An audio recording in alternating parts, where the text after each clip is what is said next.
So India is headed to the G7. Prime Minister Narendra Modi expected to travel to Italy today to attend this meeting of really some of the world's most powerful leaders. Happens every year, and India has been invited every year for at least the last couple of years. What we have now is a world confronted by a series of challenges. You have the wars in Ukraine, and you have the war in the Middle East. You also have major economic crises, debt problems, food security, food insecurity, rather climate change, and a number of major things that are likely to occupy the agenda list of some of the world's most powerful leaders at this G7 meeting.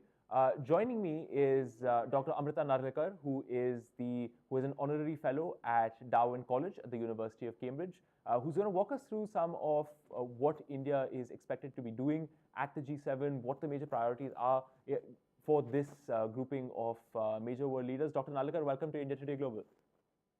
Thank you very much for having me. So, Dr. Narlikar, if I could ask you So to, this is, yeah, if I'm not mistaken, this is the 11th time that India has been invited as part of the outreach process of the G7 group.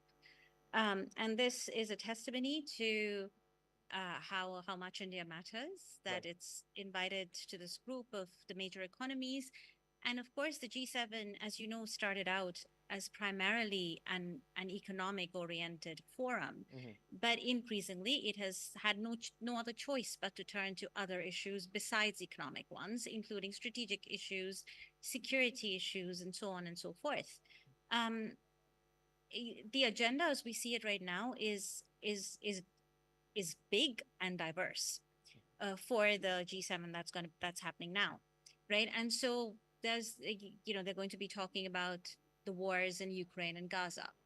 They're going to be talking about the global south, developing countries. This is the largest contingent of developing countries that has been invited to the G7. I think it was 8 last year right, in Japan, and it's 12 this year.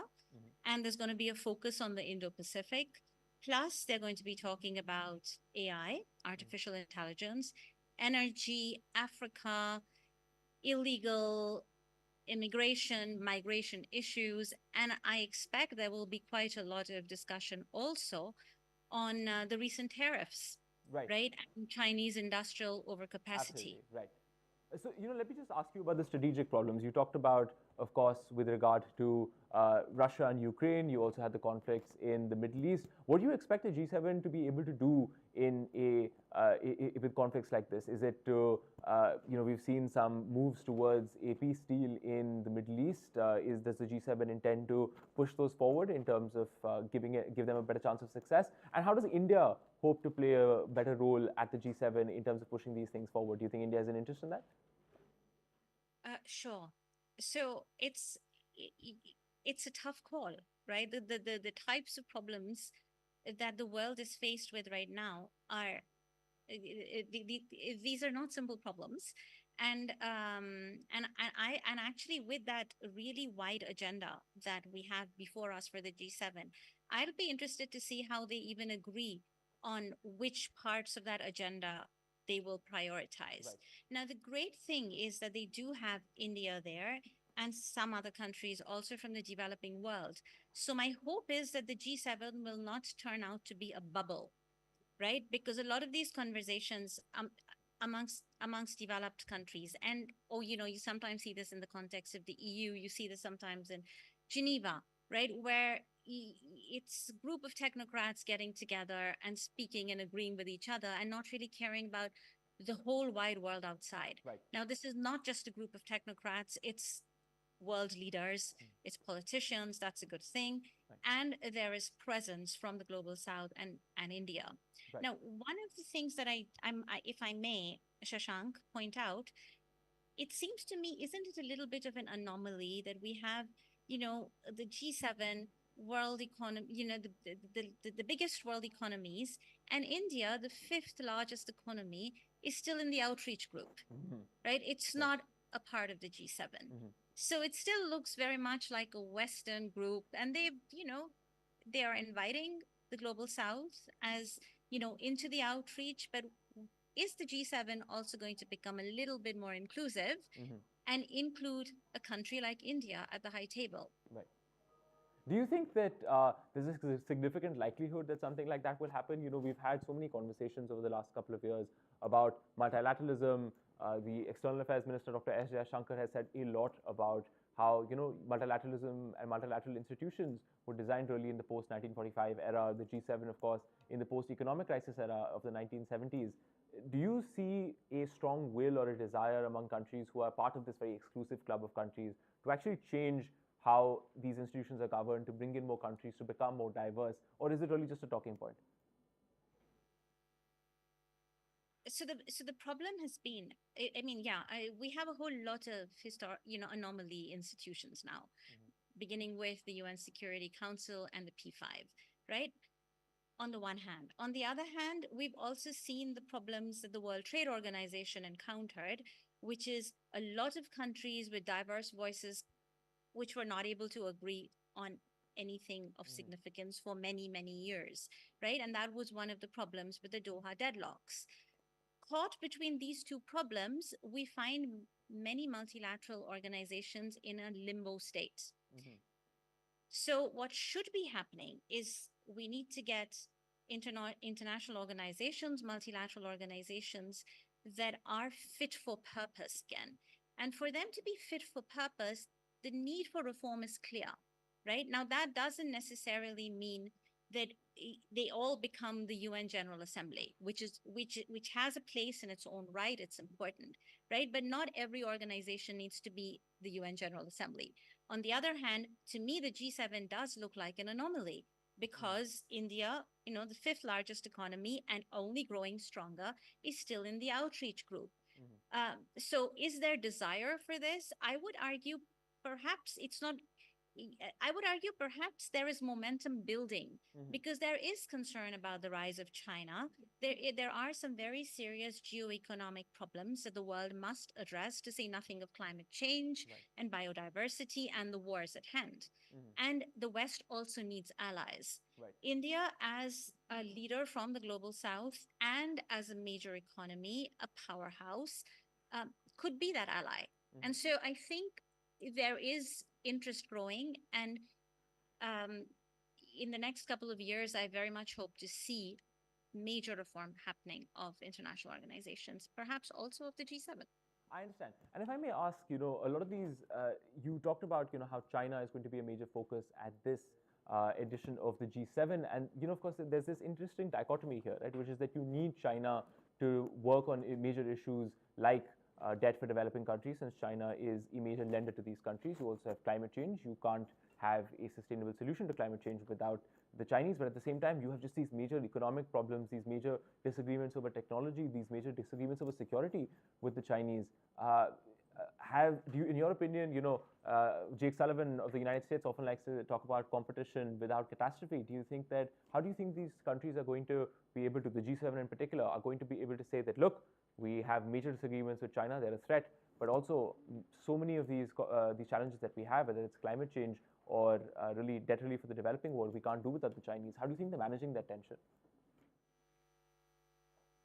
I mean, I would argue that a lot of the times that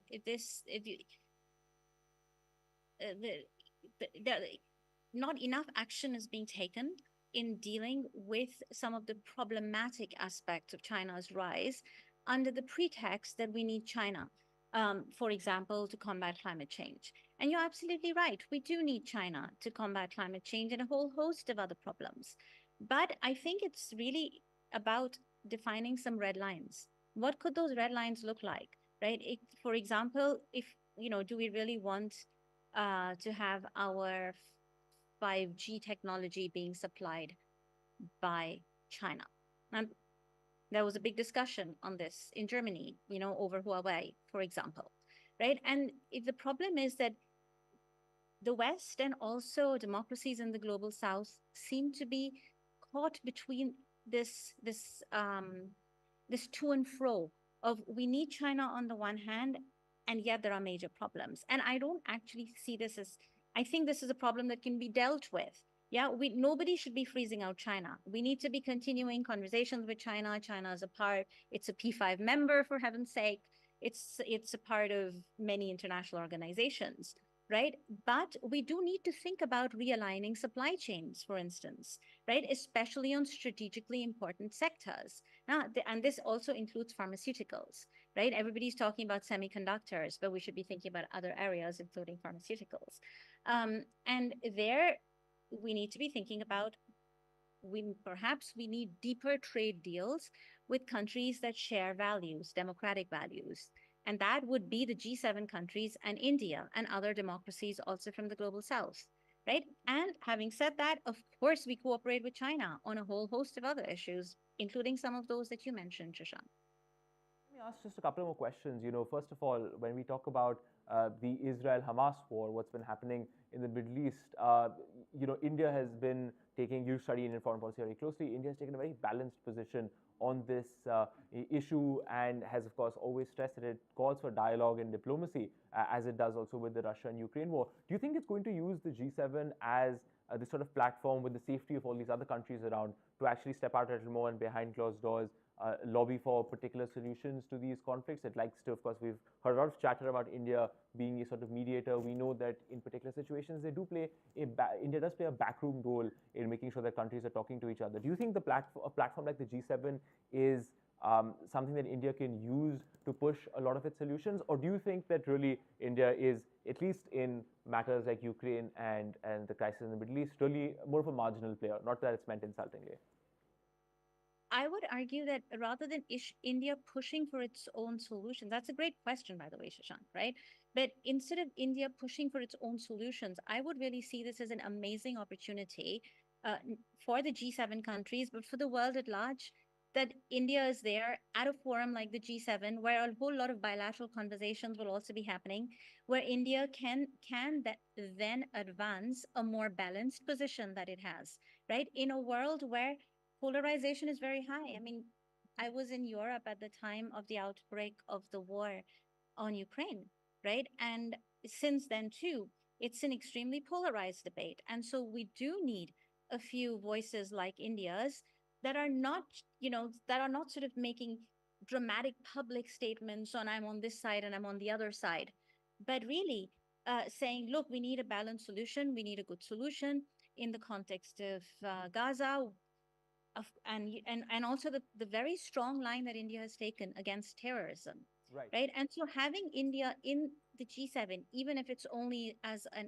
as part of that outreach group, could be very beneficial for G7, for the countries involved in these terrible wars, and then also for India in the role of a mediator.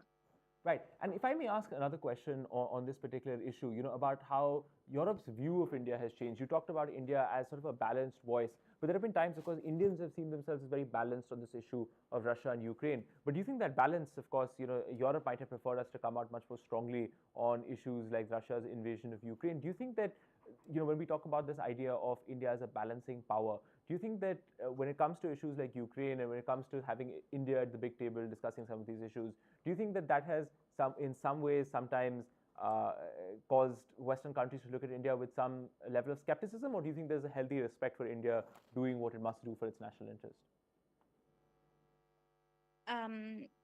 Absolutely, there was skepticism. There has been skepticism about the positions that India has taken, right? And so a lot of people were expecting India to take a much, to be the tone of condemnation that everyone wanted India to adopt in the context of Russia's invasion of Ukraine. There was a lot of disappointment in Europe over this, right? Especially as India is a democracy. Having said that, over the last couple of years, it has also become evident that India, India has a long-standing relationship with Russia. India has, India is in a difficult neighborhood. It has military ties with Russia. And so, yes, India is looking after its own national interests, and that is understandable. And that has become increasingly understandable for the West, together with more respect for the positions that India has taken. One place, though, where I would say that the West could regard India, it could have a more developed view of India, a more nuanced view of India, would be to also recognize the issue of shared values, right? And India would be well served to push these as well.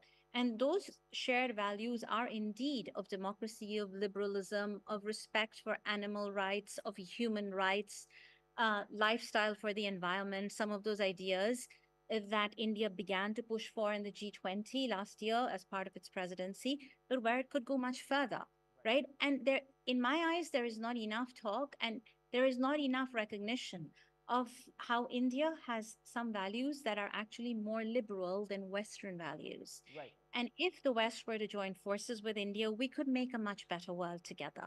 Right. And if you could talk about this question of, shared democratic values, this has been a question, I was in Brussels very recently, and, everywhere I went with EU officials, I think the subtext to a lot of those conversations was, India is a democracy, but how much of a democracy is it, right? A lot of this conversation in recent years about, India's backsliding democracy, I think had taken, at least in private, unspoken, in unspoken moments or in, private conversations, I think this would come up a little bit. Do you think the recent election results in India, do you think that has sort of bolstered this idea that actually Indian democracy is very vibrant, very in many ways, like democracy is everywhere unpredictable. Nothing is ever certain, but it redeemed that democratic promise in India. Do you think that's been true in the? Do you think that has had an effect on how Europe sees India? This idea of okay, what, democratic recession fears that might have been overblown. In fact, India is and remains was and remains a vibrant democracy. Do you think that perceptual shift has happened in Europe since you're sitting there? Well, right now I'm actually in India, but it's still it's a valid question. Um, and you said unspoken implications, sort of suggestions about India's democracy. Is it really a democracy? And sometimes very overt criticism of Indian democracy, right? And criticism is fine, right? That's not a problem because India is a democracy. And I, I would hope that there is some recognition in Europe now that, we've just seen this wonderful exercise in the world's largest democracy happen, Right. right? And we've seen unexpected election results of this great democracy, right? And so I would hope that Europe recognizes this. Will it? I'm not sure, right? And the reason why I'm not sure whether learning and updating happens as fast as I would like it to is, let me just give you one other example of liberalism, right? I'm so tired of having Western countries, especially your, conversations in Western academia and European academia, where we, as now we meaning the global South, are always being told, liberalism is something that that originates in the West, and it's something that either the global South should learn to embrace and get enlightened about, or it's our baggage, and with liberalism came colonialism, and therefore you shouldn't claim, and you shouldn't lay any claim to liberalism because it's a bad thing. And that's a really frustrating conversation, because how about the possibility that there might be liberal ideas, right, that significantly predate Western liberal ideas by centuries, right? And in India, there are such ideas, but there is so little recognition of these. And so, also in relation to your question on democracy, will there be recognition that we've just seen this inspiring exercise in democracy? I don't know. I hope that there will be learning. Will it happen? I think it might take longer than we expect. Right.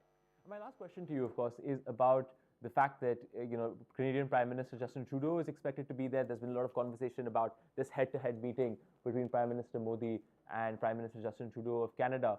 They've come off the back of a very rough year in the India-Canada relationship, of course, because the Canadian Prime Minister Justin Trudeau accused, or at least insinuated, that there might have been an Indian government link to the assassination of Hardeep Singh Nijjar, a prominent pro-Khalistan figure in Canada. And so that has really caused some tensions between India and Canada. We've had America echo similar accusations. Now, of course, both India and America, as well as other countries, have chosen to deal with this behind closed doors. We haven't seen too much discussion of that in public from the governments, at least. But do you think that you talked about shared democracy and shared values? Do you think somewhere that stories like this impact how impact how these countries see their relationship with India, the West sees its relationship with India, particularly because, I mean, very recently, I think this morning, in fact, Kurt Campbell, the Deputy Secretary of State in the United States, had to field a question from a reporter about the slowing pace of India-US engagements, and that somehow being seen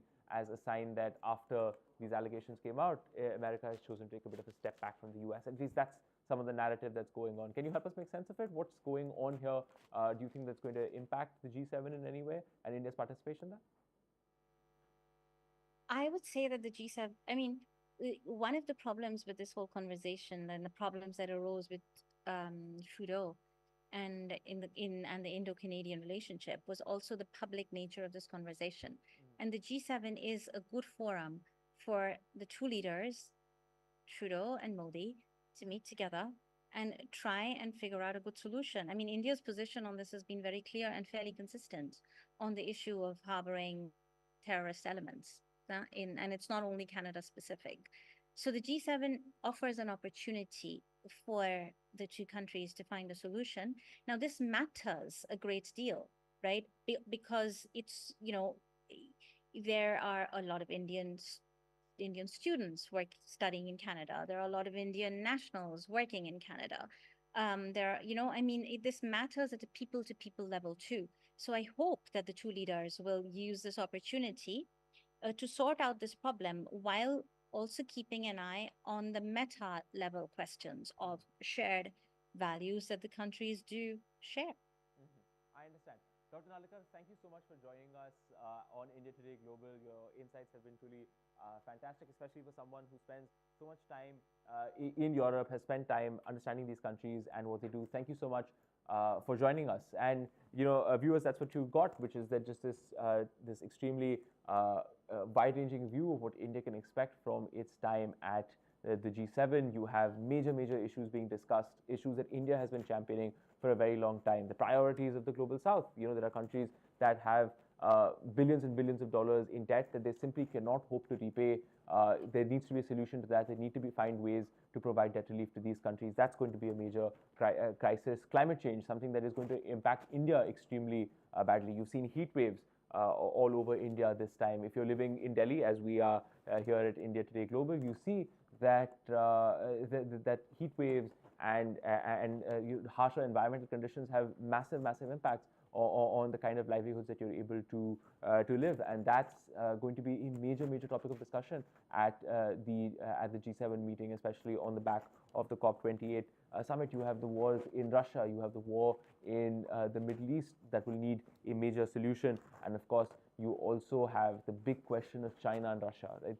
That India has its concerns about China, the West has its concerns about China, and both on the economic front as well as on the security and political front, I think you're going to see really both countries, all the countries on the table, really trying to figure out a way to live with Russia, live with China, and figure out a way to not only de-escalate conflict, but also find ways to work together for common challenges that we talked about, whether that's in the developing countries and on climate change. I think that is going to be the major crisis or the major fault line that you're going to have to look at. But also at the G7, you have, on a lighter note, the Prime Minister, of course, is going to meet Prime Minister Meloni. We all know what that means, which is always a meme fest on the internet.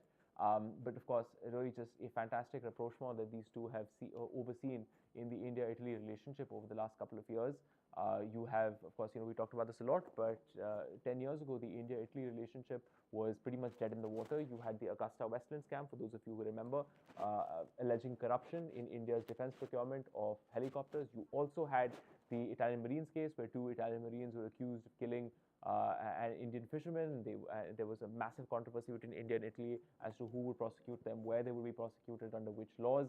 And those two things essentially not only damage the public perception, but also the intergovernmental relations between the two countries. But now you look at it, and Italy has a completely transformed image because of these two countries. You have talks on defense, you have talks on increased trade, you have talks on an extradition treaty. Really, across the board, there has been a massive rapprochement between India and Italy, and that will be something that you're going to continue to see. So while we can have a little fun with #Melody, I'm sure everyone will enjoy that, but also it's important to pay attention to the substantive improvements in the India's relationship with Italy. You also have Prime Minister Modi likely to meet with President Biden, also some of the major leaders, world leaders who are there, Prime Minister Sunak, President Macron in France, so major world leaders going to be there.